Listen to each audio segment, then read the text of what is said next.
দুটা আছিলে, সেইটো ড্ৰপ কৰা হৈছে। বাহিৰৰ 6জন কেণ্ডিডেট হিন্দীত, মানে অসমীয়া মিডিয়াৰ হিন্দীত 6জন কেণ্ডিডেট যিহেতু BTCত নাই, এই কাৰণে 6জন কেণ্ডিডেটক বাহিৰৰ পৰা লোৱা হৈছে।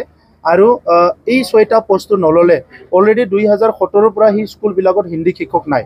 গতিকে এই হিন্দী শিক্ষকটো দিব লাগিব, কাৰণ এই যিমানখিনি টেট আহিছিলে ইয়াত হিন্দী শিক্ষক নাই। এই হিন্দী শিক্ষকটো মেৰিটত অহা নাই বা চিলেকশ্যন হোৱা নাই, এই কাৰণে এই 6জনটো লোৱা হৈছে।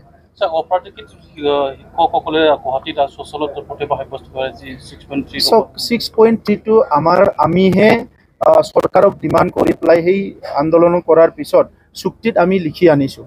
কাৰণটো এইটো যে BTR অঞ্চলত বহুত ভেঞ্চাৰ স্কুল আছে আৰু সেই স্কুলবিলাকৰ প্ৰয়োজন আছে। চ' সেই প্ৰয়োজন সাপেক্ষে নিড বেছ স্কুল আমাৰ যিবিলাক আছে প্ৰভিঞ্চিয়েলাইজ কৰিব লাগে বুলি 6.3 ক্লজটো অনা হৈছে। ইয়াৰ আধাৰতে 10খন কলেজ প্ৰভিঞ্চিয়েলাইজ কৰা হ'ল।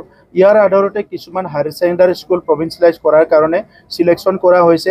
ইয়াৰ আধাৰতে হাইস্কুল আৰু ME LPও কিছুমান অলৰেডি চিলেক্ট কৰা হৈছে, যিসকলে RTEৰ নৰ্মছত পৰে, যিসকলৰ যি অঞ্চলবিলাকত স্কুলৰ প্ৰয়োজন আছে, সেইটো চাই পেলাই কিছুমান চিলেকশ্যন কৰি আমি অলৰেডি অসম চৰকাৰৰ তাত পঠাই দিছোঁ। অসম চৰকাৰে হয়তো নেক্সট বাজেট ছেশ্যনত এইটো আনিব পাৰে।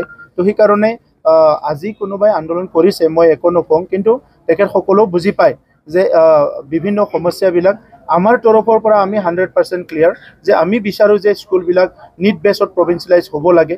কিন্তু অসম চৰকাৰৰ যিটো প্ৰভিঞ্চিয়েলাইজেশ্যন এক্ট আছে, বিভিন্ন পলিচি আছে, এই পলিচিৰ আধাৰত কামবিলাক হয়।